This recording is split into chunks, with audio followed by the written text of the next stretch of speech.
Good evening. Welcome to the City Council meeting of Wednesday, January 4th, 2017. Could I have the roll call, please? Dan Carey. Peg Coniff. Here. Salem Derby. Present. Jennifer Hayes. Here. J.P. Kaczynski. Joe McCoy. Here. Dan Rist. Here. Tamara Smith. Here. Joy Winnie. Okay, could you please stand for the Pledge of Allegiance? Pledge Allegiance to the flag of the United States of America and to the republic for which it stands, one nation, under God, indivisible, with liberty and justice for all. Thank you. Could I have the approval of the minutes of December 21st, 2016? So moved. A motion second approval of the minutes of December 21st. Additional, all those in favor? Aye. Abstain? Any abstentions? Abstain. One abstention. Any nays? Motion passes. Public speak time. If there's anyone here from the public who would like to address the council on anything other than that's, you come to the podium, just state your name and address for the record, please, sir.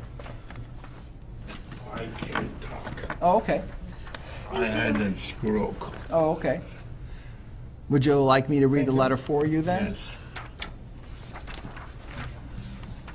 Thank you. Thank you. Okay, so I'll read this letter. This is from Mr. Edward Kanicki. He lives at 31 Strong Street in East Hampton. Email addressed to the City Council. Dear Rep, as a veteran, I served my country and risked my life for 4 years beginning in January 1970, and I resent those who want to break the laws and allow others without consequences. I hope this makes sense because since my stroke, I can't talk or write good because I have apraxia and dysarthria. I am an independent and a veteran with MBA. It is illegal to murder, rob a bank, rob a store, rob a person, rob a taxpayer, to come to the U.S. without proper immigration paperwork, as my ancestors did, my wife did, my family continues to wait overseas for proper immigration paperwork. All illegal immigrants, regardless of age, must be arrested and put in jail and then deported at their own expense if they don't have the money then their relatives pay.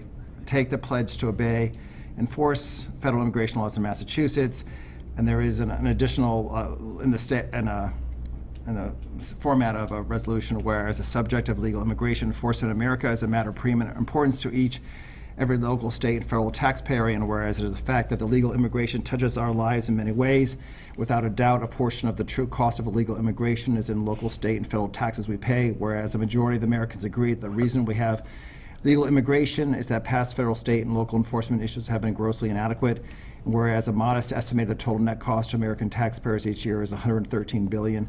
Therefore, I then assign taxpayer call upon you to pledge that you will do everything in your power to uphold the rule of law and obey and enforce all laws against illegal immigration. The City Council is studying the idea of sanctuary city. The City Council meetings are January 4th, 18th, 2017, yet the newspaper article says the next meeting is January 11th. It's open to the public. What is it, where, and what time? Please advise. Thank you.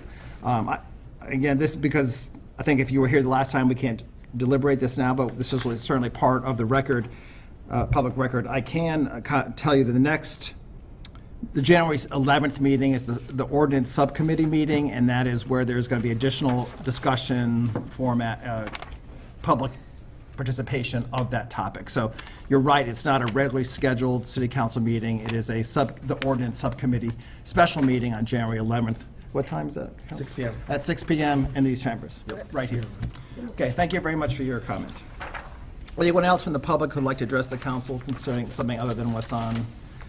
Okay, not seeing anything. Communications from elected officials, boards, and committees. I don't think we have anything. Councilor Hayes? I do. I just wanted to very quickly read something.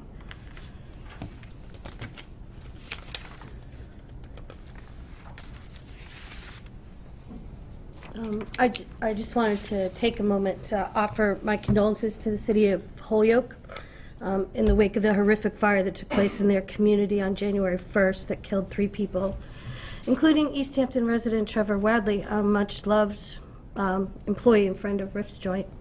Our thanks go out to the first responders in East Hampton's own fire department providing mutual aid.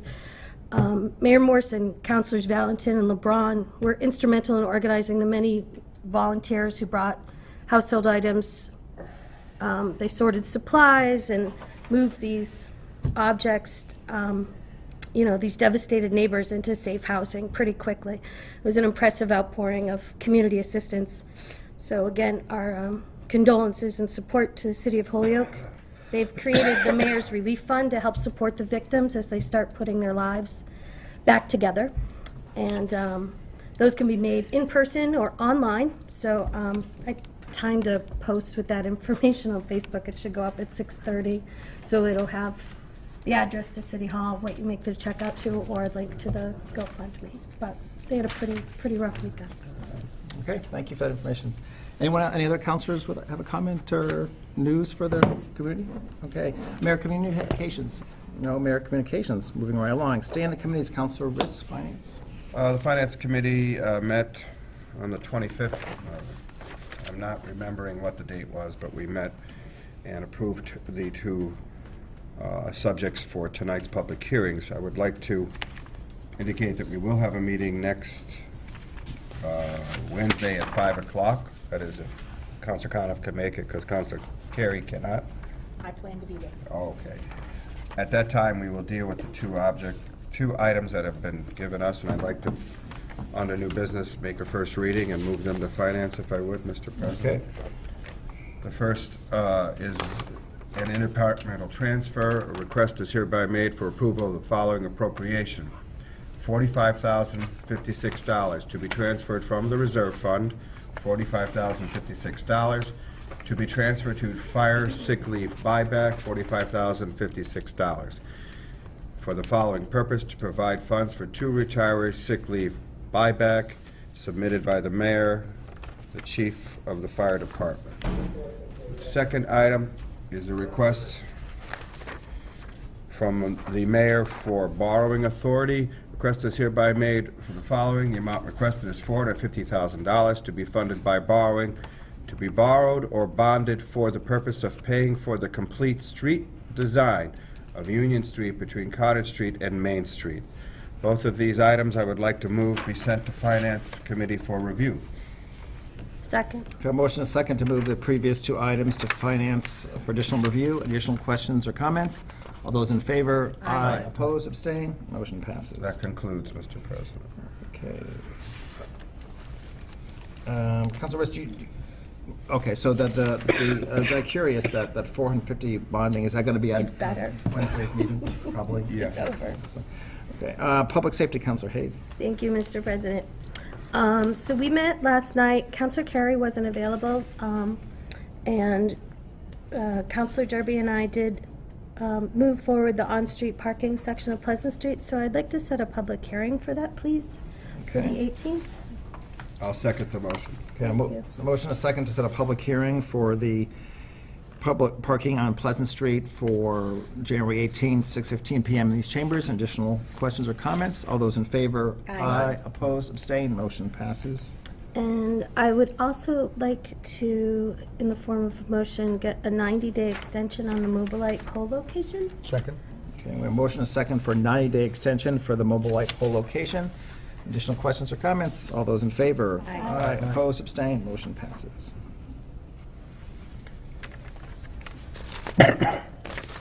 That That concludes, concludes okay. public safety.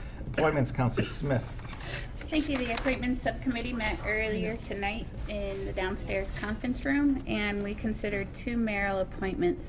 The first one is for Monica Kane, who has been appointed by the mayor for the position of Personnel Director with a term expiration of 12/31/19. Just noting the time, 6:10. I think we have time to go over that first one, and then I'll wait for the second one till after. So can I call the mayor up to speak to this appointment? Sure. So I'm very pleased to speak to the counselors about this appointment. Monica's here tonight in case the counselors have any questions for her. As you could see from the information you've been provided, and that was also on our website, she has very extensive credentials. And what we talked about earlier today, not just in HR, but in all aspects of human resources. So we thought that was a really a huge plus.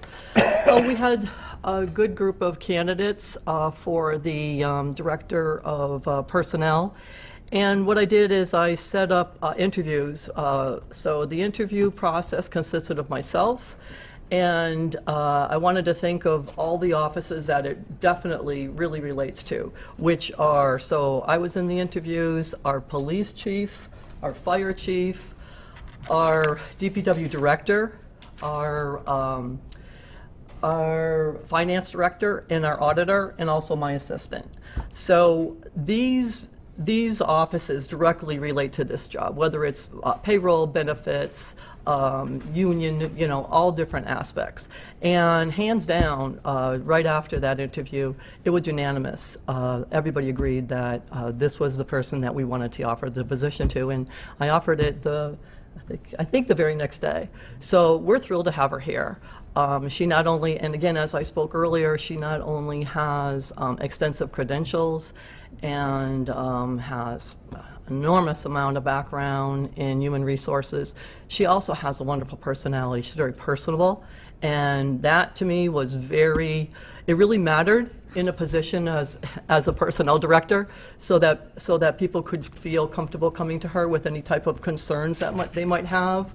It's great that they know, they're confident that she has the knowledge to assist, but also the personality. So she had both sides of exactly what we were looking for, and hands down, she, you know, was the #1 candidate, and we're thrilled that she accepted it. So I hope you'll look favorably upon it also.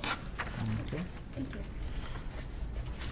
Does anyone have any further discussion or questions? Okay. If there is anyone from the public who would like to address this appointment, feel free to come to the podium, speak.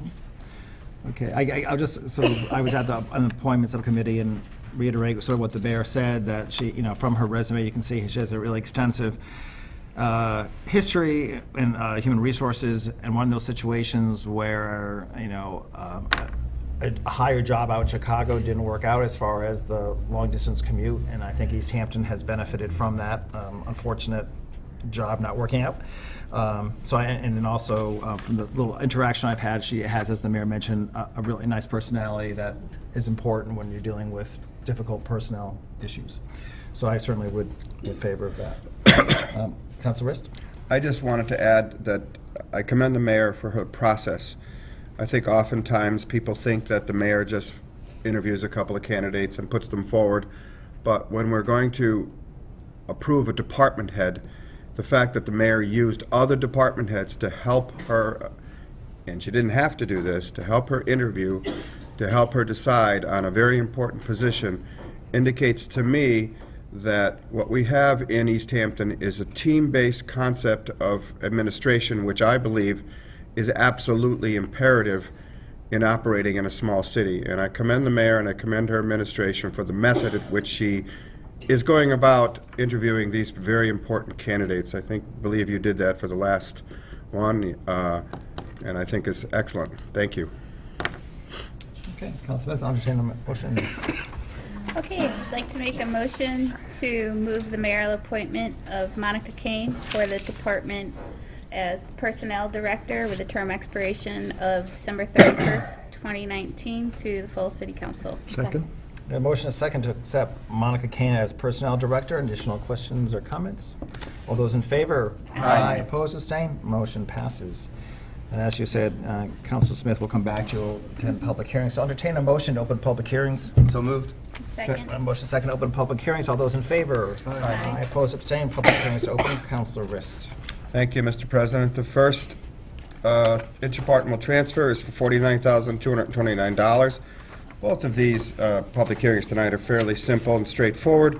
Our former police chief, Bruce McMahon, was entitled to vacation payout, and he didn't take as much vacation as he could have, apparently.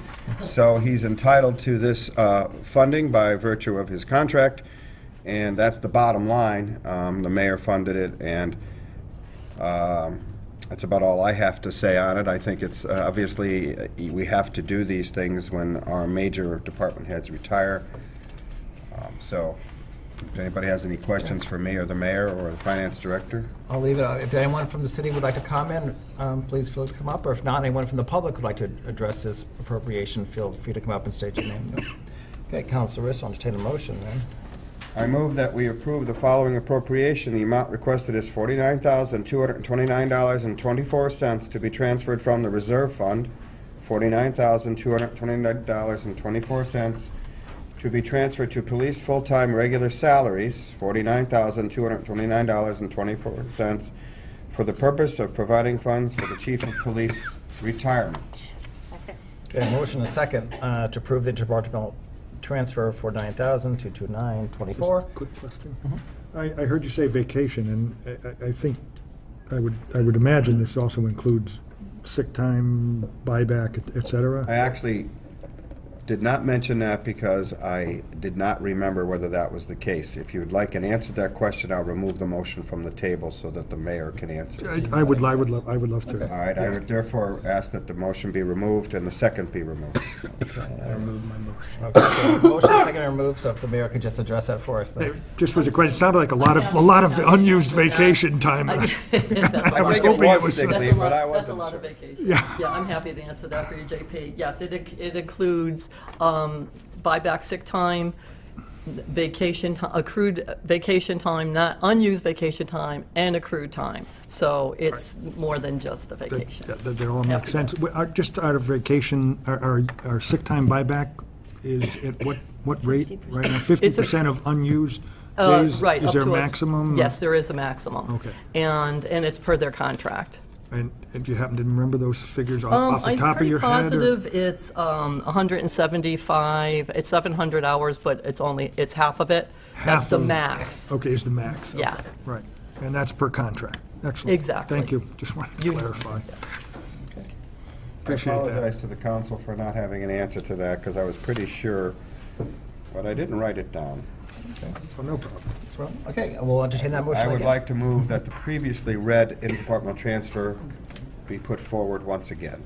Second. Okay, a motion and a second there for the departmental transfer for $9,229.24.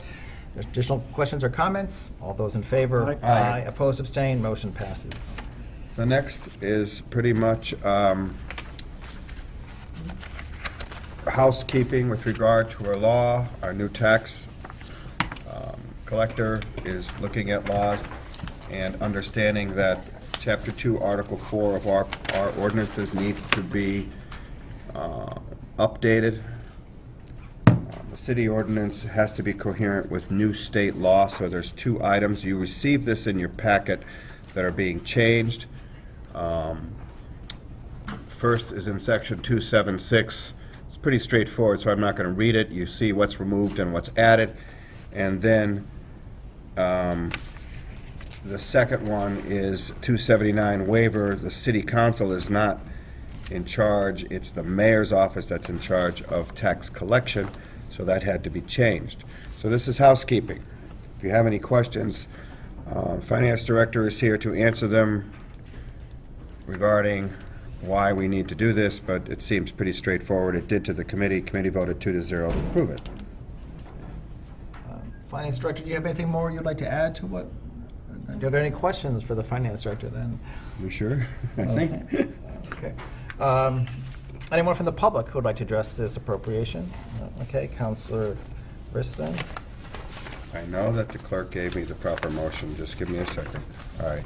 I move to amend the city ordinance, Chapter 2, Article 4, License and Permits of Delinquent Taxpayers, Section 2-76 and 2-79, in accordance with the document distributed for this meeting. Is there a second? Second. Okay, a motion, a second for the amended Chapter 40, Section 57. Additional questions or comments? All those in favor? Aye. Opposed, abstained, motion passes. Mr. President, I move that the public hearings be closed. Second. Okay, motion, a second to close public hearings. All those in favor? Aye. Opposed, abstained, public hearings are closed. We'll go back to appointments with Councilor Smith. Okay, thank you. Our second appointment tonight to consider is the mayoral appointment of Monica Grezzi-Mulia for the Council of Aging with a term expiration of 12/31/18.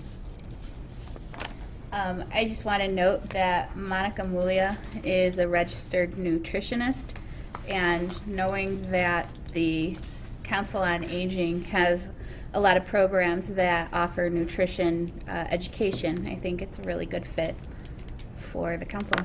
Okay.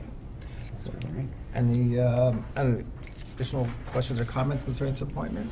Okay, I'll entertain a motion. Councilor Smith. Okay, I'd like to make a motion to move the mayoral appointment of Monica Grezzi-Mulia for the position of sitting on the Council on Aging with a term expiration of 12/31/18 to the full committee. Second. Okay, a motion, a second, to accept the appointment of Monica Grezzi-Mulia to Council on Aging. Additional questions or comments? All those in favor? Aye. Opposed, abstained, motion passes. And under new business, I have 2 new mayoral appointments to consider, and I'd like to make a motion to move these to the appointment subcommittee. The first one is for Stan McCoy for the position of being on the Board of Public Works with a term expiration of 12/31/19. And the second is for Nicolette Gorowski with, for the Contributory Retirement Board with a term expiration of 12/31/19. Second. Okay, a motion, a second, to move those two to appointment subcommittee. All those in favor? Aye. I'll abstain. Additional noes. Okay, motion still passes. Okay. Does that conclude, Councilor Smith? Yes, that's concluded. Okay. Ordinance, Councilor Derby. Oh, Oh, Yeah, I'm sorry, sorry. you're right. We'll be meeting next on the, I'm sorry, what is 18th. the 18th at 5:30 in downstairs conference room. okay, terrific. Ordinance, Councilor Derby. Thank you, Mr. President. The only report I have is that we will be having a meeting a week from tonight, 6 p.m. in these chambers, with looking at the sanctuary city designation. Okay. That concludes. Okay, property, Councilor Kwasinski. No report? Okay, rules of government relations, Councilor Rist. No report. I think we took care of old new business, so, Councilor Hayes. I just have a procedural question. We read Mr. Kinnicki's letter into the public record. Should we be submitting all of the emails that we've been receiving into the public record so that the city clerk has them? I can answer that. Councilor Rist. Any email you receive is automatically public record Right. because you as a public official. So if you receive an email that did not get to the city clerk, it should be given to the city clerk for archival purposes. But that puts it into the record. The record being wherever we keep all our records, including council meetings. Yes, there is, it's a different kind of recording, but I believe that if we get all our emails, just so everybody knows, they're not private. If you get an email regarding city business, especially if it's on to one of your, the server that's the city's, you absolutely, but any email that has to do with public business is public record. So I don't know as we have to do anything other than we could put them online if we want to. That's actually what I was suggesting. I'd done that before where I collected them all just to make sure that one of the things is I've been trying to responding and making sure everybody is like fairly heard and put forward. So I just wanted to make sure that that was happening. And then also with this petition that we've received, it looks like there's 100 signatures. Doesn't that generate getting a spot on our agenda, and who would be responsible for that?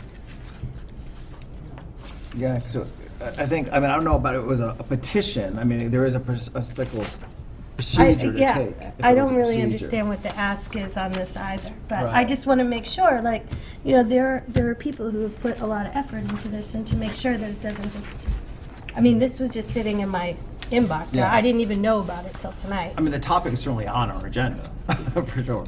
And as far as, there are two ways. Something can be introduced to city council. One is a city councilor introducing it, as you did with that topic. And then But- there is a citizen's petition, which involves signature, but I'm not familiar enough to know what the other procedure is. So I looked it up. There was Uh-huh. 100 signatures, and that was the information that I gave an individual who wanted to do it. So I just want to make sure that people are getting acknowledged and getting heard, regardless of which side of the issue Right, they are on it. Right. So, Sorry, Councilor Khan, if I saw her first. Well, you heard heard her me first. so given that, what is, so these people would be effectively on the con side of the topic that Councilor Derby will be having a meeting on next week. So do they go in the public record for that? Or when we ultimately get to it, is there some action that needs to be taken on this specifically, or is this as if 100 people came to the microphone and said, we don't want it? Yeah, that's how I view it, like Councilor Rist. Just from the point of view of rules and regulations, it is a petition in support of or against an item already on our agenda. It is not a petition asking us, now, I could be wrong, because I don't have the petition in front of me, to take separate action. If it's requiring separate action, then we are required to place it. Is that it? You're just opposed to the sanctuary. I think it's just all these people who couldn't come to the meeting wanted to be known that they are opposed to it. So again, they're in the record. I think if we want to, I think it would be wise if the city could put up all the emails and all the petitions in a section on the website that says Sanctuary City issue that people could access. It would be very nice. I don't know how that happens, but everything that's given to us is public record. With regard to the 100 signatures, if there's an action requesting a law be made, yes, that has to come. But they're not asking that. They're just petitioning in the sense of saying, we support, we do not support. Precisely, that was exactly my question. So when these say received, am I to understand that all of these addresses and names have been checked and they're all? No, they have not. None of these have been checked, okay. Is that, Councilor. is that? Like first day. I know. Do we check those addresses when what people purpose? come up to the podium? So there's no need to necessarily check these then? Well, my question for that one is, if it is a petition, it does have to come from residents of East Hampton. Where it's just a comment, anybody is open to public comment. You don't necessarily have to be from So East would this Hampton. be construed as a public comment? This is kind of what I'm asking. Yeah. If this, is this a petition, and to make sure that we handle it correctly? But I don't believe it is. No, I I agree think with it's public Councilor comment Rist. because the word petition is used erroneously because it's not petitioning us. It's petitioning us not to take the action that's been requested. Yeah. But it's not, it's public comment. I don't see, you put that on the side of the no's and you put the other petitions that came in or letters on the side of the yeas. I just don't see anything other than that to be asked for. As for residency, if they were asking for a law to be passed in the city of East Hampton, yes, their residency would make a difference. But anybody in the country could make comment on this. Yeah. In our chambers, it doesn't matter. And if that's comment, then their address doesn't matter. That's exactly. I think it's a matter of how you interpret, but I interpret it as public comment, but that the word petition has different language issues with regard to what it's being asked. But what we're being asked to do is not to create new law, which is where that statute exists, I think, in the charter for the 100 signatures. We're not being asked to create new law. Yeah, I agree with you. I believe this also is part of the public comment. But I just wanted to make sure that, like I said, I didn't even know we were receiving this. So I just want to make sure that everybody who has an opinion on this is treated fairly. Yeah, they'll be represented, yes. Just for those who may be watching and not know what we're talking about because you can't read it, I'd like to just read what the petition says so that it helps in the clarification process. We wish to make it known that we, residents of East Hampton, are opposed to making East Hampton a sanctuary city. I'm here. So it's not a request for a new law as we seem to agree on. It's just an expression of opinion and therefore doesn't require any specific action or checking of the names to make sure that we have 100 citizens who've signed a petition who are requesting an ordinance or a new ordinance or an ordinance change. This is expressing a position on a measure that was introduced to the council by a council. Yeah. So, just for clarification. That was basically my question. I just wanted clarification on that. So thank you, everybody. It's a good question. Okay.